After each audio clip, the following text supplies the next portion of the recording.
생존의 비밀 3부 대벽난을 넘어 생존의 길로 2. 생존의 길 장차 천지에서 심리에 사람 하나 볼 듯 말 듯하게 다 죽일 때에도 시종자는 있어야 하지 않겠느냐. 내가 이 세상 모든 약기운을 태울주에 붙여 놓았느니라. 약은 곧 태울주니라.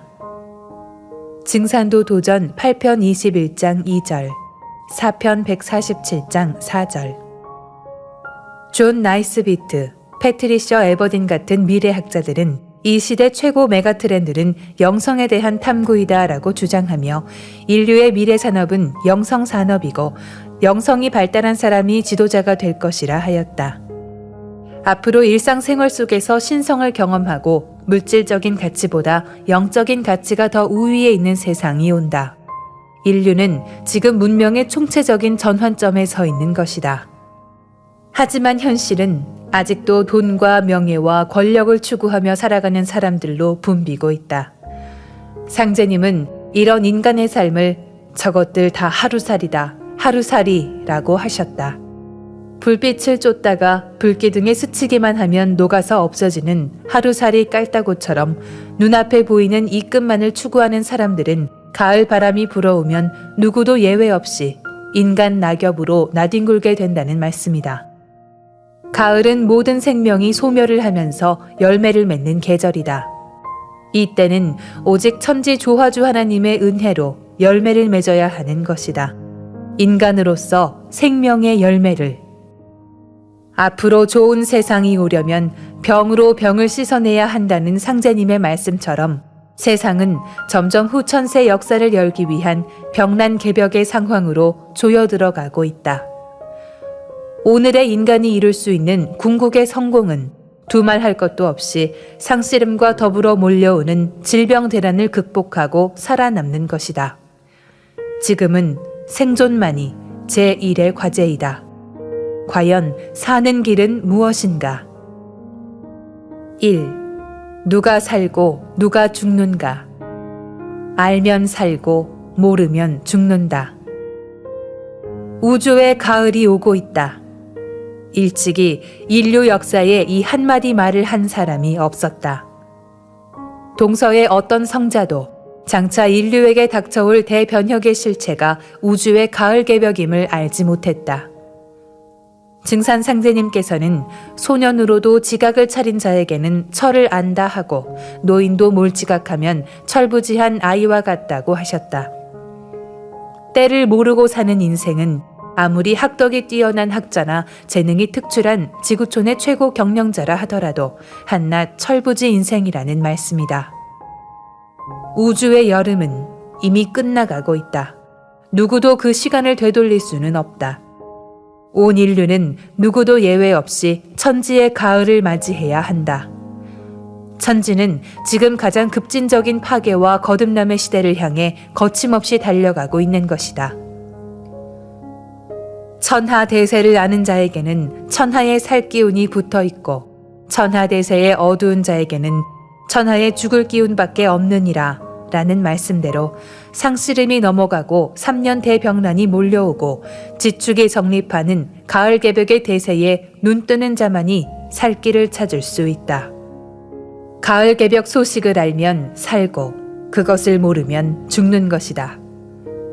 가을 계절의 변화, 대세의 흐름에 눈을 떠서 의식이 성성하게 깨어 있어야 하고 행동도 달라져야 한다. 가을의 열매 진리를 만나야 생존한다. 그러면 어떻게 해야 천하대세에 눈뜰 수 있을까? 그 길은 질병 대란에서 인간을 건지기 위해 친히 오신 상제님의 도법을 깨닫는 데 있다. 상제님은 당신님의 도법을 판밖에 남모르는 법이라 하셨다. 이전에도 없고 앞으로도 없는 법, 전무지 후무지 법이라고도 하셨다. 따라서 선천문화의 판 안에 물든 채 고정관념에 갇혀 있으면 상제님의 진리를 제대로 알 수가 없다. 선천 세상에서 공부를 많이 한 지식인, 전문가들은 오히려 그 지식이 장애가 되어 상자님 태모님의 진리를 받아들이지 못하는 경우가 있다. 여름에는 여름 옷을 입어야 하고 가을에는 가을 옷을 입어야 한다. 의식의 지평을 넓혀서 가을 세상에 알맞은 깨달음의 눈을 갖지 못하면 결코 가을 개벽을 극복할 수가 없는 것이다. 상제님은 이것이 무엇보다 중요함을 강조하시며 이렇게 말씀하셨다. 선천관습 고치기가 죽기보다 어려우니라. 증산도 도전 9편 208장 5절. 너희는 낡은 삶을 버리고 새 삶을 도모하라. 묵은 습성이 하나라도 남아있으면 그 몸이 따라서 망하느니라. 증산도 도전 2편 41장 2절에서 3절. 과감히 묵은 생각을 떨쳐내고 판 안에서 판 밖으로 나와야 한다. 바로 거기에 살 길이 있다. 상제님의 도법은 모든 것이 새롭고 또 새롭다. 원시 반본, 뿌리 기운을 받아야 열매 맺는다. 증산 상제님의 상생의 도에서 가장 중요한 덕목 가운데 하나가 원시 반본이다.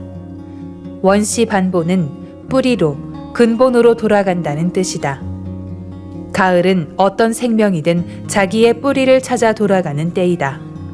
뿌리로 돌아가 뿌리 기운을 받아야 가을에 열매를 맺어 다음 해 봄에 다시 싹을 틔우고 생명을 이어간다. 열매는 뿌리 기운의 결정체이다.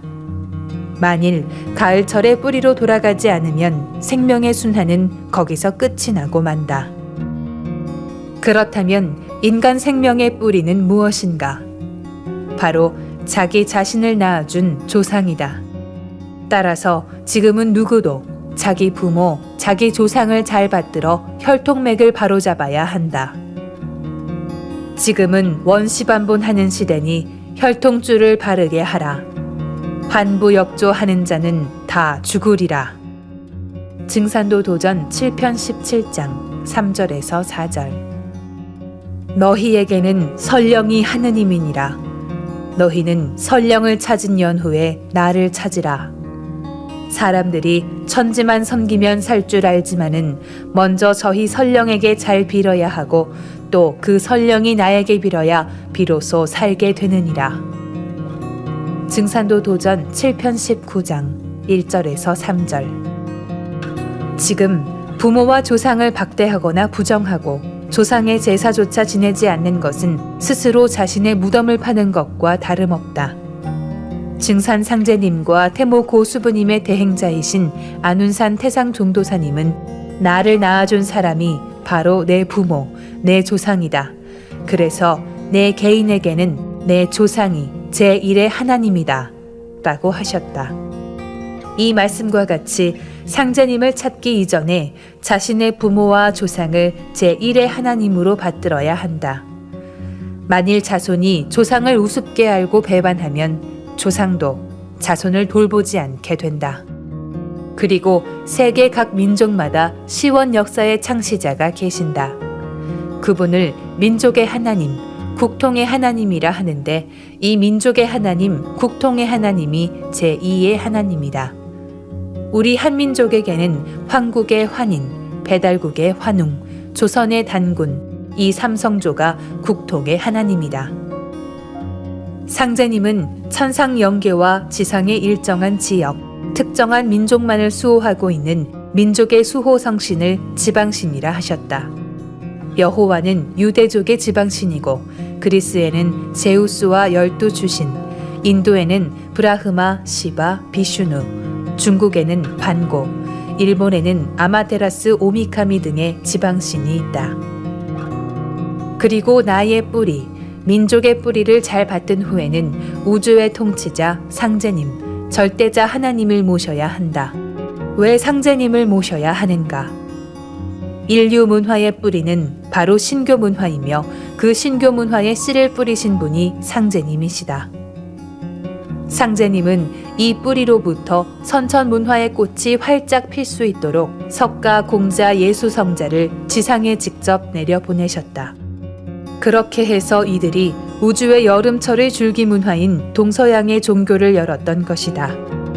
그런데 원시로 반본하는 우주의 가을철을 맞아 상제님께서 뿌리 문화인 신교와 줄기 문화인 선청 종교의 기운을 모두 거두어 열매 문화인 인류의 통일 문화를 열어주시기 위해 친히 강세하셨다.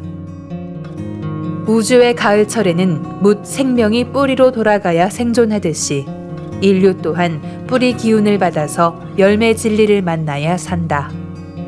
그래야 우리 인생과 진리에 대한 모든 의혹이 총체적으로 해결되고 지구촌 인류가 한마음으로 살 수 있게 된다. 그 새로운 통일 문화가 바로 상제님의 진리인 것이다. 따라서 인간은 진리의 뿌리, 도의 뿌리 되시는 상제님 진리를 만나 상제님을 모셔야 한다. 이것이 상제님의 뜻이며 가을 개벽기 원시 반본의 섭리를 따르는 진정한 생명의 길이다. 내가 살아야 조상도 산다. 무엇보다 가을 대개벽기에는 조상이 자손의 생사주를 쥐고 있다. 설령신이 짱짱해야 나를 따르게 되나니 설령신을 잘 모시고 잘 대접하라. 설령신이 약하면 척신을 벗어나지 못하여 도를 닦지 못하느니라. 설령의 음덕으로 나를 믿게 되느니라. 징산도 도전 2편 78장 1절에서 3절. 상제님의 진리를 만나 크게 깨치는 것도 1차적으로 조상의 음덕으로 이루어진다. 즉 조상들이 대대로 생전에 세상의 공덕을 많이 쌓고 죽은 후에는 천상에서 오랜 세월 동안 기도를 하며 정성을 들여야 겨우 자손 하나를 살리는 것이다. 그러나 그것만이 전부가 아니다. 조상이 아무리 큰 음덕을 쌓고 하늘에서 도를 열어주어도 자손이 못나고 정성이 없어 받아들이지 못하면 다 헛일이다. 반면에 조상의 음덕이 적고 척신이 발동하더라도 자손인 나의 일심만 강력하면 척신의 방해 기운을 잘 이겨내어 마침내 훌륭한 구도자로 거듭날 수 있다. 조상의 음덕과 자손의 일심, 이것이 조상과 자손이 함께 가을 벽난의 좁은 문을 통과할 수 있는 구원의 길이다. 그런데 이번에는 자손이 하나라도 살지 못하면 천상의 조상도 살 수가 없다. 왜 그런 것일까? 안운산 태상 종도사님은 조상과 자손의 관계에 대해 이렇게 알기 쉽게 말씀해 주셨다. 조상은 자손의 뿌리요, 자손은 조상 설령의 숨구멍이다. 저 나무의 이파리와 가지를 죄다 떼봐라. 그러면 숨구멍이 막혀서 그냥 죽어버린다. 그것과 마찬가지로 자손이 떨어지면 조상들도 다 없어져 버린다. 내가 살아야 내 조상도 살려주고 또한 자손 만대가 잘 살 수 있는 것이다. 안운산 지음, 천지의 도, 촌생추살, 상생출판, 2007. 가을 개벽기에 내가 구원받으면 수천, 수만 년 동안 대대로 살아온 나의 조상이 모두 산다.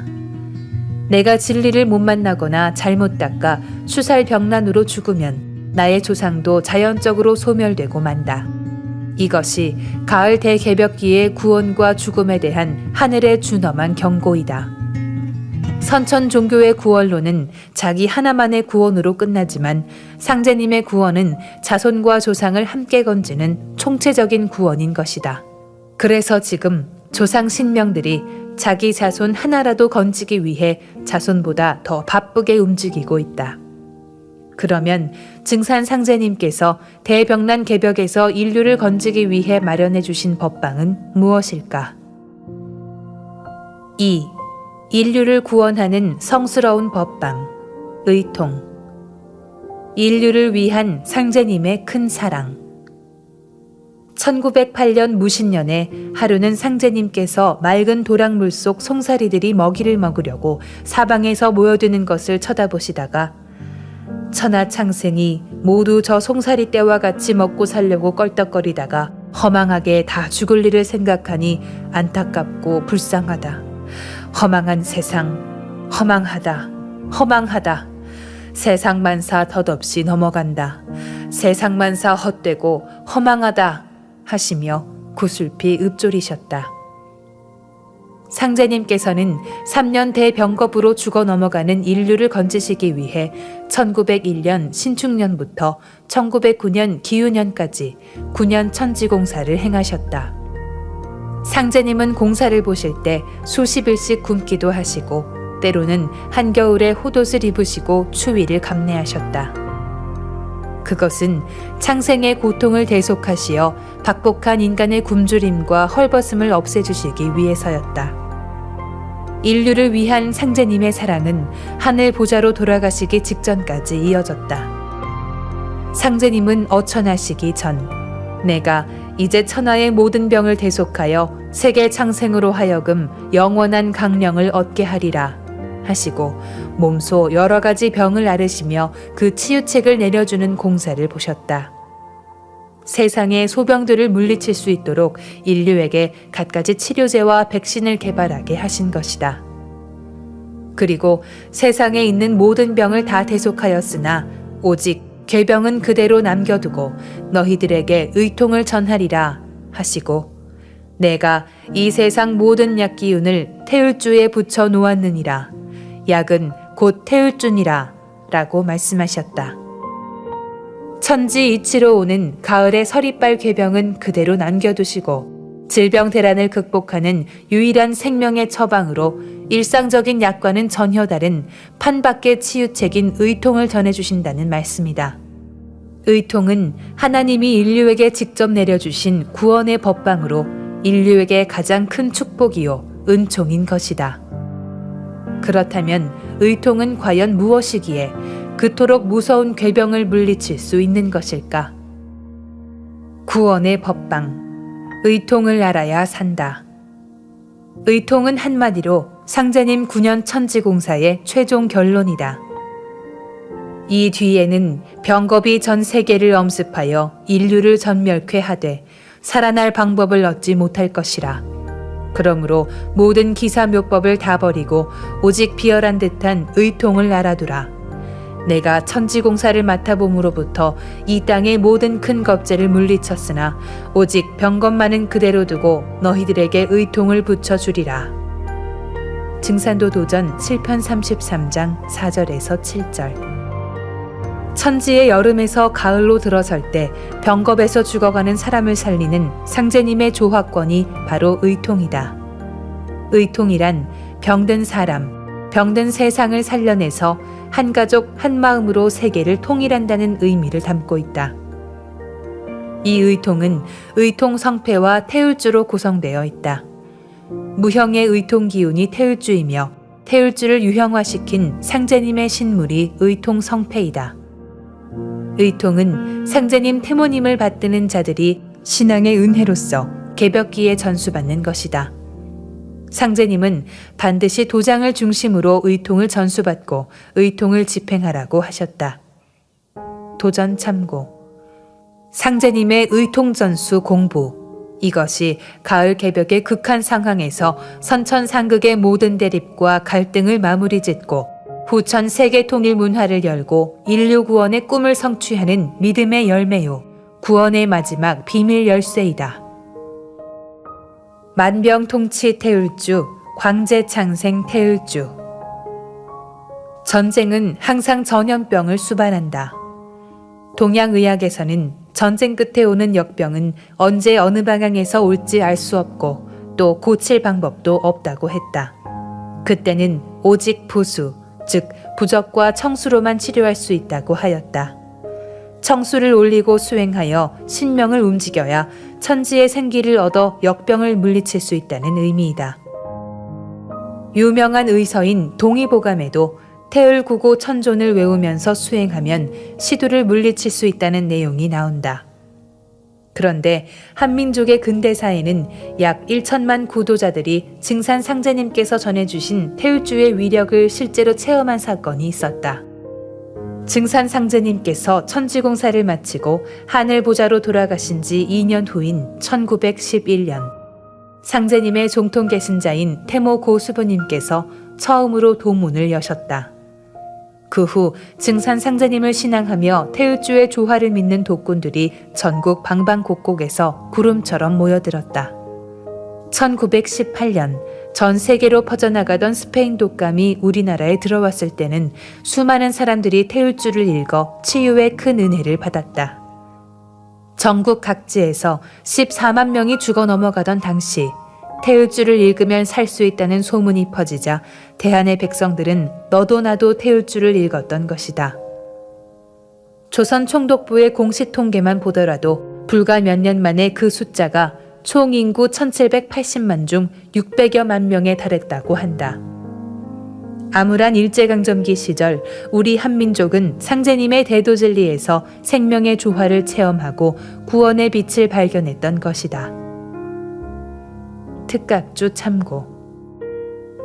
태을에서 치유의 은혜가 내려옴을 보여주는 동의보감의 시두, 천연두 처방. 태을 구고 천존, 고통을 구원해주는 태을천의 성신을 100번 외우면 묘하기가 말로 다 할 수 없다는 구절이 나온다. 독립운동을 주도했던 보천교. 독립자금을 지원한 태을교에 대한 동아일보 기사. 1921년 10월 29일자. 상해 임시정부에 보낼 독립자금 10만 원이 발각, 압수되었다는 내용이다. 당시 쌀 한 가마 80kg에 5원이었다.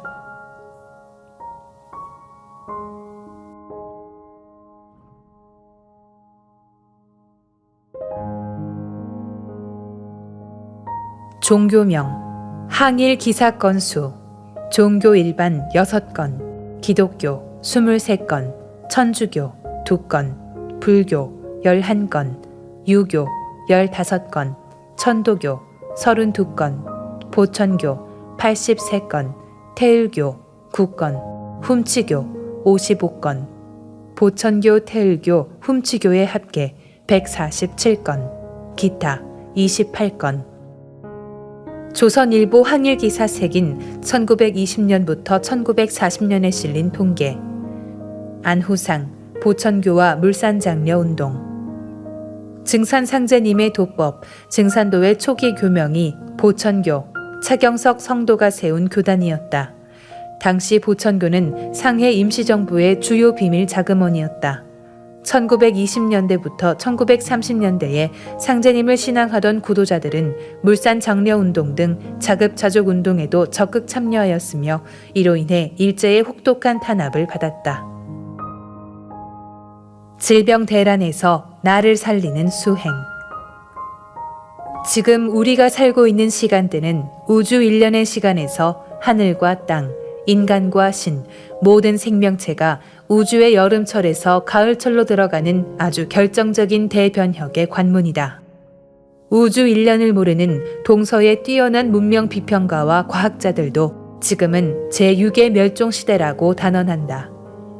멸종시대라고 할 만큼 지구촌에는 환경 파괴와 환경 재난, 쓰나미, 화산 폭발, 대지진, 신종 전염병 대유행 같은 재앙이 자주 일어나고 있다. 그렇기 때문에 우리는 이런 오염된 환경과 재난에서 생존하기 위해서라도 수행을 해야 한다. 일제시대에 약 1천만 명의 구도자가 스페인 독감을 태울주로 이겨내었다. 지구촌 의학이 최첨단이라고 하지만 신종 전염병이 발생할 때마다 권유하는 것은 사람 많은 곳은 피하고 마스크 쓰고 손 잘 씻으라는 정도이다. 신종 전염병은 치료제가 개발되려면 시간이 걸리기 때문에 병난 초기에 전염병을 극복하는 것은 결국 자신의 면역력뿐이다. 만병의 근원은 담과 음이라고 한다. 담은 열, 화기 때문에 생성되는 노폐물 같은 것이고 음은 수기가 제대로 통하지 않아서 생기는 혼탁한 액체다. 세월이 흐르면서 이 누릿누릿한 담과 음이 오장육부를 덮으면 온몸이 노쇠하고 망가지는 것이다. 결국 사람은 목에 담이 차서 숨을 못 쉬어 죽게 된다. 건강하게 오래 살려면 늘 담을 뱉어내야 한다. 담을 자연스럽게 배출하는 방법이 있다. 호흡을 잘 하면서 3, 40분 정도 수행을 하면 그날 축적된 담이 쏟아져 나오고 한순간에 몸이 맑아져 가벼워지고 깨끗한 계곡 물빛을 보는 것처럼 정신이 맑아진다.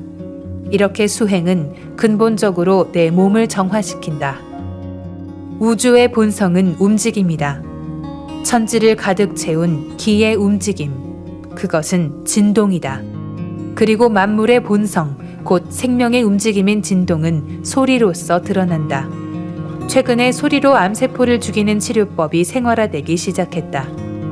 스페인 바르셀로나에 사는 수라는 여성이 간암 말기 진단을 받았는데 암덩어리에 소리 에너지를 쏘자 소리의 파동으로 인해 흔들리던 암세포가 결국 기포처럼 분해돼 파괴되었다고 한다. 파괴된 암 조직이 있던 곳에서는 새로운 세포가 살아나 간이 소생되었다. 이것은 과학이고 소리가 가진 신비한 힘에 대한 증거이다. 소리가 가진 이런 신비한 힘에서 알 수 있듯이 태울주 주문 수행은 우리 몸을 근본적으로 정화하고 치유하고 각종 괴질 병난에서 나를 살린다. 생명의 약, 태울주를 읽으라. 그러면 태울주가 어떻게 병마를 물리치는 약이 되는가? 본래 인간과 만물은 동일한 하나에서 비롯되었기 때문에 서로 참된 소통을 하면 마음으로 하나가 될 수 있다. 인간이 하늘과 땅과 하나가 될 때 거기서 무궁한 생명의 조화가 일어난다. 그런데 오늘날 선천상극 시대를 살아가는 사람들은 대부분 천지 부모와 단절되어 생명의 근본을 잃어버렸다. 그리하여 천지의 주인이신 상제님께서 친히 인간으로 오셔서 온 인류가 생명의 근원인 천지와 하나 되어 천지의 생명력을 회복하고 병난 개벽을 극복할 수 있도록 태울주 수행 문화를 열어주신 것이다. 훔치 훔치 태을천 상원군 훔리 치야도래 훔리 함리 사파하. 바로 이것이 20세기 초 1천만 구도자들이 일제의 핍박 속에서도 읽고 또 읽어 숱한 기적을 체험한 태울주이다. 태울주는 약은 곧 태울주니라 하신 증산상제님의 말씀과 같이 당신의 도법을 받드는 창생에게 전해주신 생명의 성약으로 20석자로 이루어진 신령한 주문이며 조화 성령의 생명수이다. 더욱이 우주의 가을 개벽기에 수많은 원신과 척신이 가을바람을 타고 와서 일시에 일으키는 질병대라는 오직 모든 천지신명을 뜻대로 통제할 수 있는 증산상제님의 우주대권으로만 다스릴 수 있는 것이다. 영성을 깨우는 소리. 상제님의 가르침에 따르면 태울주의 첫 부분인 훔치훔치는 우주 생명의 근원을 찾는 소리이며 신도의 조화세계와 내 몸을 직접 연계해주는 천지 성령을 받아내리는 신성한 소리이다. 상제님은 훔치에 대해 이렇게 밝혀주셨다. 훔치는 천지 부모를 부르는 소리니라. 송아지가 어미를 부르듯이 창생이 하늘님을 부르는 소리요. 낙반 사유는 이내 젖꼭지를 잘 빨아야 산다는 말이니 천주님을 떠나면 살 수 없다는 말이니라. 증산도 도전 7편 74장 1절에서 4절. 우리 인간은 태울주를 통해서만 천지 부모의 성령의 존재를 깨닫고 생명의 근원을 회복할 수 있다. 천지 부모로부터 분리된 인간을 다시 천지 부모와 하나 되게 하는 태일이 되게 하는 주문이 바로 태울주인 것이다. 훔치 훔치 태을천 상원군 훔리 치야 도래 훔리 함리 사파하. 태울주를 소리내어 반복하여 읽으면 그 소리에 내 몸의 세포 하나하나가 즉각 반응을 한다. 마치 주사를 맞으면 온 몸에 약기운이 퍼지듯이 태울주 소리에 동조되어 내 몸과 마음과 영성이 깨어나기 시작한다. 그리하여 나의 의식은 물론이요 무의식의 전 영역까지 성령의 빛과 생명으로 정화되어 천지 부모로부터 받은 본마음을 열게 되고 사물의 내면 세계를 보고 듣는 눈이 열린다. 이렇게 내 몸속에 있는 신성이 밝아지고 우주 만물 속에 있는 신성과 교감을 하게 되는 것이다. 꿈결에서도 태울주를 읽으라. 그러면 병난 개벽을 맞이한 인류가 태울주를 읽어야만 모든 것을 극복할 수 있는 이유는 무엇일까? 상제님은 태울주는 구축 병마준이라 내가 이 세상의 모든 약기운을 태울주에 붙여 놓았나니 만병통치 태울주니라 라고 하셨다. 신종플루도 그렇고 모든 병은 수기와 화기의 균형이 깨어져서 생기는 것이다. 상제님은 태울주는 수기저장 주문이니 병이 범치 못하느니라 라고 하셨다. 태울주가 몸과 마음과 영혼의 모든 병적 현상을 물리치는 것은 인간 생명 활동의 근원인 수기를 축적시켜 주기 때문이다. 그리하여 태울주는 우리 몸의 수화의 균형을 이루게 해준다. 인체에 있어서 수기는 골수, 정수, 뇌수, 정자, 난자를 포함하는 인체의 에센스다. 태울주는 우리 몸의 정을 축장케 함으로써 면역 기능을 강화시키며 신을 명화시켜 천지의 성령을 접하고 신도를 통하게 한다. 천지의 성령과 수기를 받아들여 일체의 사기를 정화시키고 인간의 몸을 불멸의 선체로 만들어준다. 이렇게 해서 개벽기의 나를 살리고 남을 살리는 것이다. 태울주는 신령과 혼백을 안정케 하여 성령을 접하게 하고 신도를 통하게 하며 천하창생을 건지는 주문이니라 라고 하신 말씀이 그것이다. 오직 태울주만이 천지 부모의 생명력을 온전히 받아내려 인간 생명의 3대 요소인 마음과 몸과 영혼을 함께 치유할 수 있다. 추살병란으로 천하의 모든 의술이 무용지물이 되는 그때 기운을 내려주는 구원의 성약이 바로 상제님이 직접 전수해 주신 태울주의 조화권이다. 그래서 증산 상제님은 오는 잠 적게 자고 태울주를 많이 읽으라.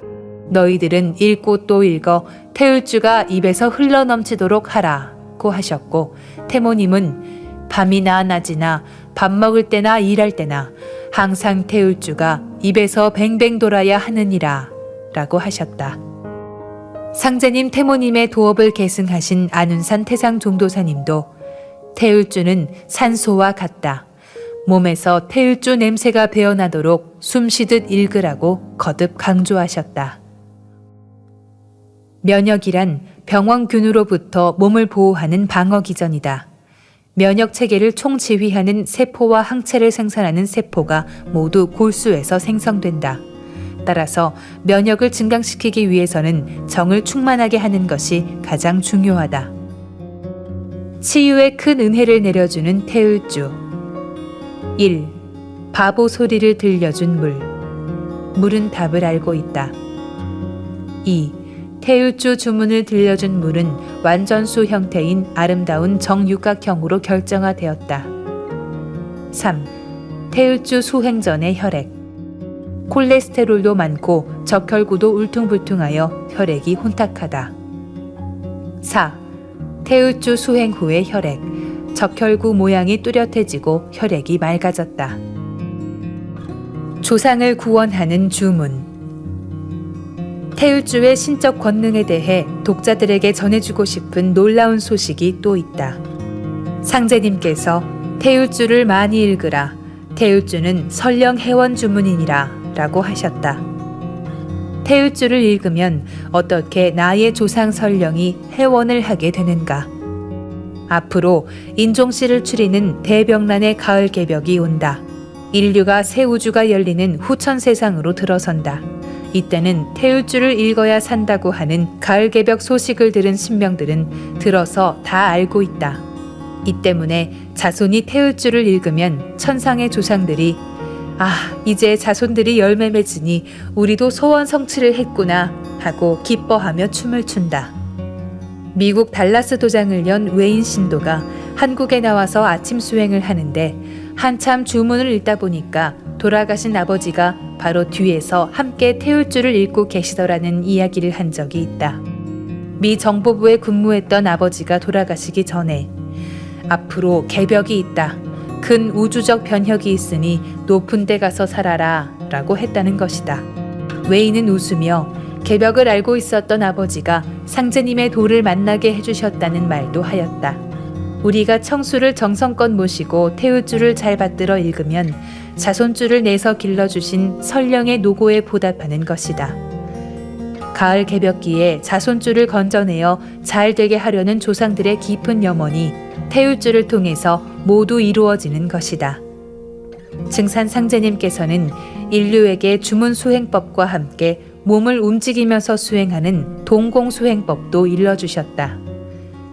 개벽기에 병난으로 인류가 넘어갈 때 일꾼들이 강인한 의지와 체력을 길러 사람을 살릴 수 있도록 도공문화를 열어놓으신 것이다. 그리하여 지금도 수많은 구도자들이 증산도 도장에서 수행을 하며 다양한 기적을 체험하고 있다. 태울줄을 읽어 어떤 사람은 암을 고치기도 하고 어떤 이는 천상의 조상신과 소통하고 감격의 눈물을 흘리기도 한다. 앞으로 우주의 환절기에 돌입하여 본격적으로 질병대란이 온 세상을 휩쓸 때에는 천상신명의 조화세계가 열린 마음을 바탕으로 개방되어 태울주의 조화권이 훨씬 더 강력하고 광범위하게 드러나게 될 것이다. 질병대란에서 살아남는 길은 어디에 있는가? 우주의 조화주 하나님, 상제님께서 친히 인간으로 오셔서 내려주신 법방. 그것이 장차 인류를 건져 이 세계를 한 가족으로 통일하는 의통이다. 의통을 전수받아 태울주 있는 것. 여기에 대병란을 극복하고 후천 새 인간으로 거듭나는 비밀이 있다. 주문이란 무엇인가? 주문은 바라는 대로 되게 해달라고 기도하는 글이다. 주문의 원형은 언어 이전에 존재하는 신성한 소리이다. 그런데 넓은 의미로 보면 소원을 성취하기 위해 반복적으로 외우는 글은 모두 주문이라 할 수 있다. 예를 들면 불교의 반야심경이나 천수경, 천주교의 영광송이나 성모송, 기독교의 주기도문 등 정형화된 경문이나 기도문은 모두 주문의 하나라고 볼 수 있다. 영어로는 주문을 만트라라고 한다. 이 말은 산스크리트어에서 유래했는데 어원으로 보면 마는 생각하다, 트라는 보호하다, 무엇으로부터 해방되다라는 뜻이다.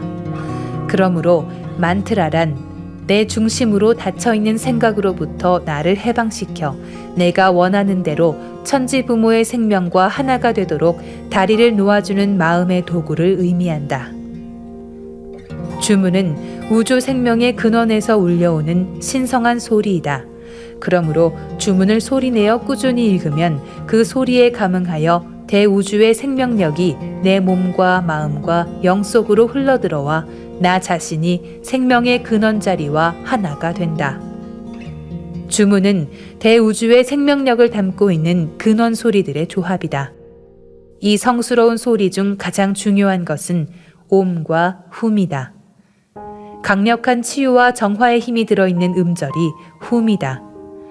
훔 소리의 정화력은 의식, 무의식의 경계를 초월하여 자신도 알지 못하는 마음의 상처까지도 치유한다.